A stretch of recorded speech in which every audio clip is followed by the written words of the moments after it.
Simple and plain, why this Michael Dunn trial bugs the hell out of me.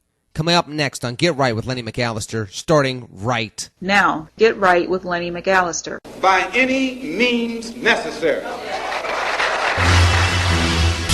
The way we help bring back America and we build the bridges and bring people together is by making sure we hold everybody accountable in a 360 fashion. So let me close with this. Yes, there is a change that we can believe in, but it will never come from a politician or a government program.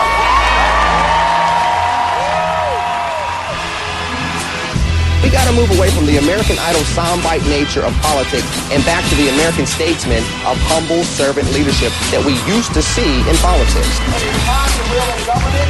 It is time to roll out the era of the new American citizen. If we could continue to get some common sense governing from both sides of the aisle, finally get Americans through the recession, not just Wall Street. We need people that can change the crisis that we're seeing, and that's why, as a proud Republican, I go through the jail ministry. I speak to the kids in the streets. So I'm never going to lay down being a Republican or being a conservative, just as much as I'll never lay down being a proud African American. I feel like a black Republican. Money I got coming in. Welcome to the Hump Day edition of Get Right with Lenny McAllister.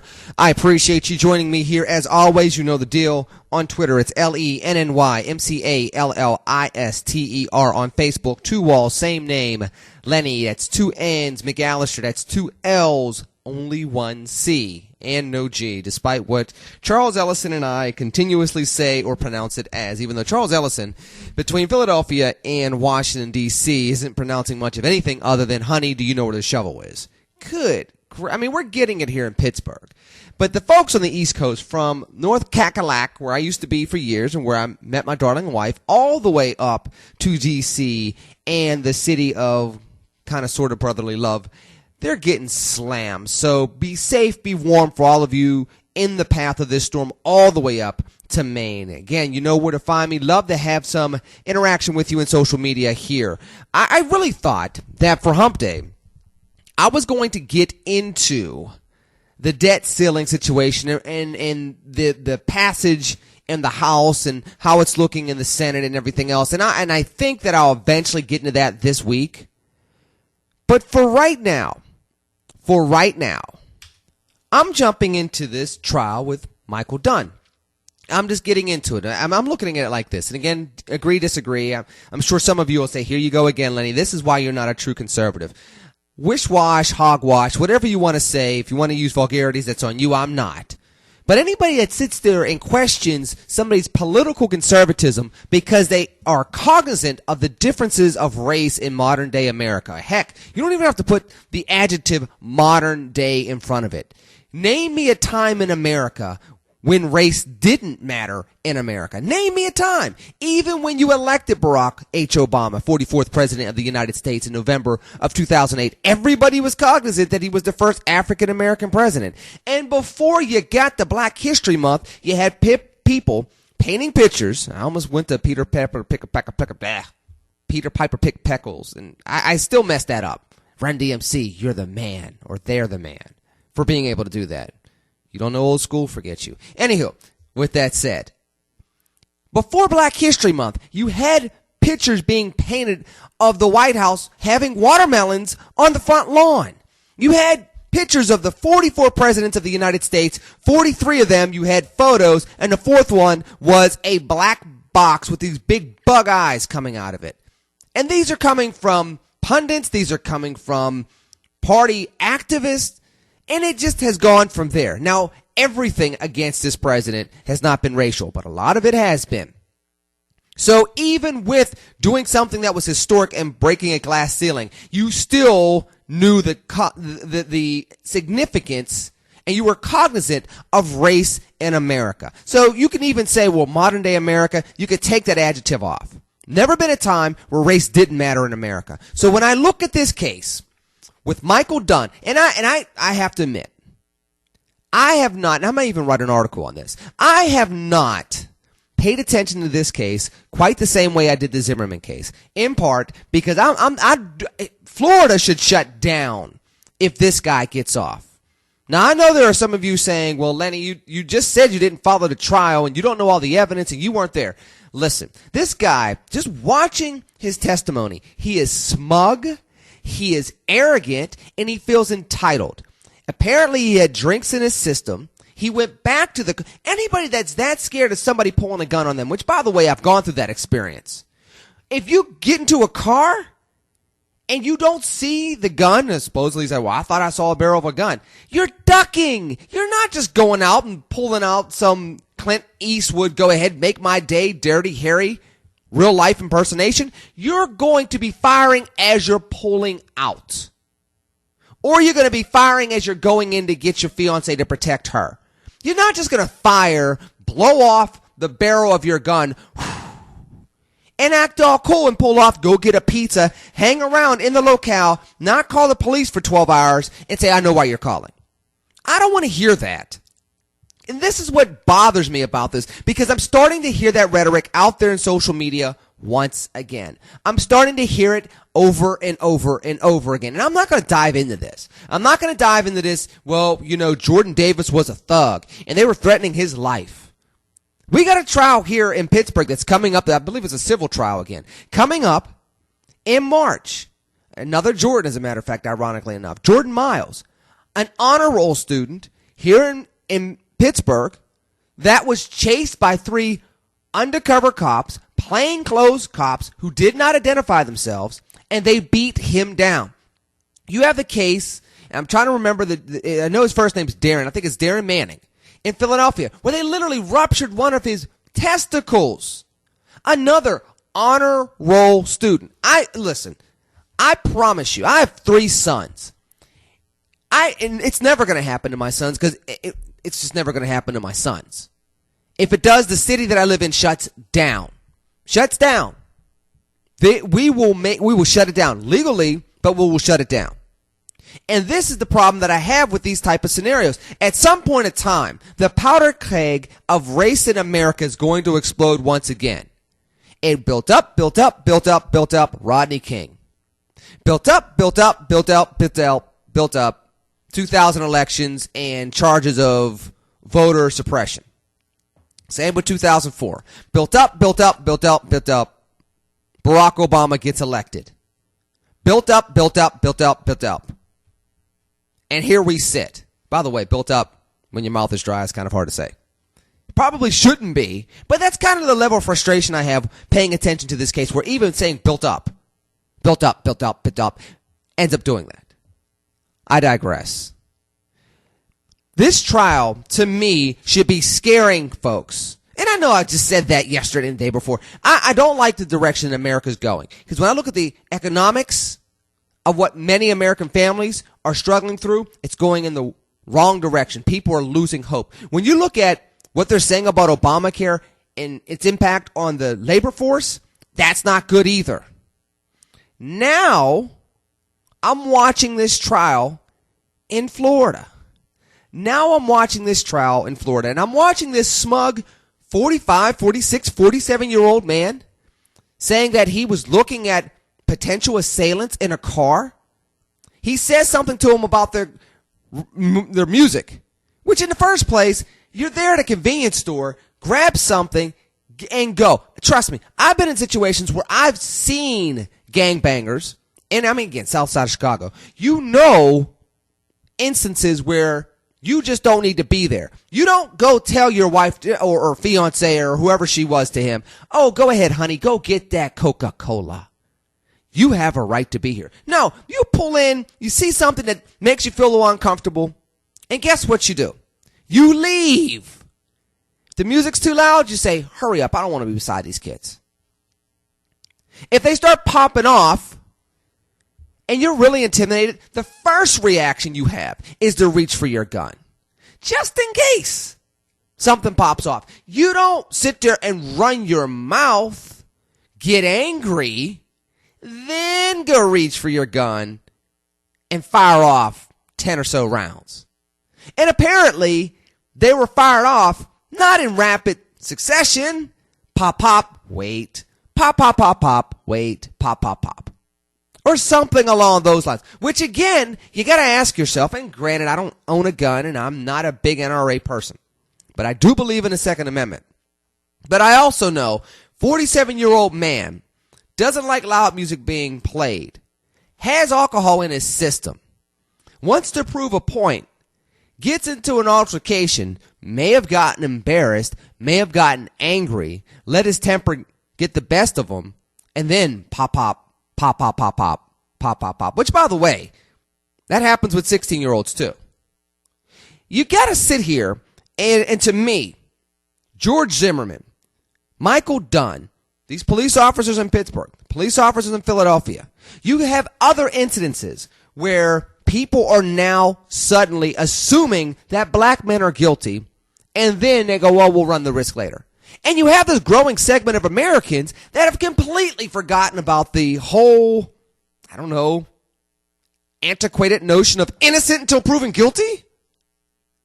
What happened to that? Is it because you can go tweet stuff and go on social media and Google somebody and all this other jazz that we just assume we know all the facts so we can judge people? Listen, as a Christian, that is how you get to a satanic society. Now, I know you're saying, oh, Len, you're buying into the stuff that's in Oklahoma and the statue and everything else. No, I'm not going into that satanic society. Not with a capital S, but with a small s, and there's defining that word as a pure adjective, not an attribute. Not an attribute to an entity, an adjective to a society. When you start getting so judgmental, when the core principles of your society start getting eroded away based on color, creed, stereotypes, etc. It's kind of like, I have somebody that I grew up with that says that all women are bad drivers. To this day, they still think that all women are bad drivers. I grew up with this person. Love this individual dearly. Obviously, it's not a woman. Ridiculous notion. When you are able to judge a whole group of individuals based off of 1 or 2 or 3 experiences, and even if you get to thousands of experiences, even if you sit there and you say to yourself, well, there are thousands of black men in jails. That's not every black man. I could sit there and say thousands of white men raped black women over the course of history. Does that mean that we should all shudder when we see a white man walk down the street if you have a black daughter or a black wife or a black sister? See, that's where this goes. And right now, we're living in a society where it's becoming more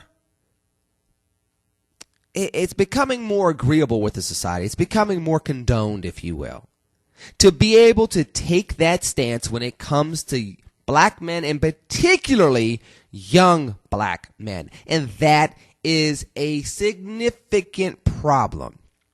Now, from a selfish point of view, let me talk to the Tea Partiers. Let me talk to the fiscal conservatives. Let's talk to the business people out there. From an extremely selfish point of view, you're not going to get growth from people who come from 4 generations of Yale graduates. They already know what they're going to do. Their granddaddy was an attorney. Their mom and dad were attorneys. Their granddaddy was governor. So you got the great-granddaddy was a lawyer. The grandfather was a governor. The mom and the dad were attorneys.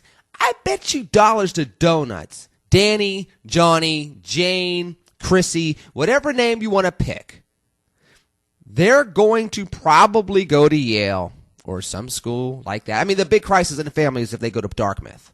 True. You know this. And I don't care if they're black or white or Asian American or Indian American, Italian American, Irish American.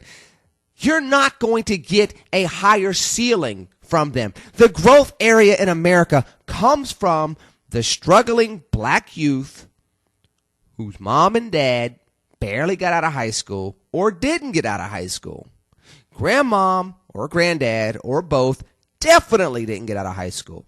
It's making that individual a college graduate. It's making that individual somebody that makes $50,000, $60,000, $70,000 a year by the time they're 28 years old. Making that individual, capable of making $50, $60, $70 an hour by the time they're 35 years old. That is where the true growth area in America is. And if you're tolerating an environment where you can snuff out that segment of growth, and again, let's not even talk about race.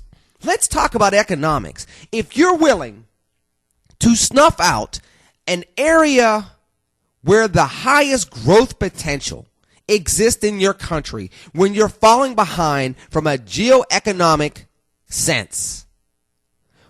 It's not smart from a national sovereignty perspective. It's not smart from a fiscal conservative perspective, because you're not going to create more tax revenue generators. You're not going to create more employees. You're not going to create more small business owners. You're not creating any of those things. Do you know what's going to transpire?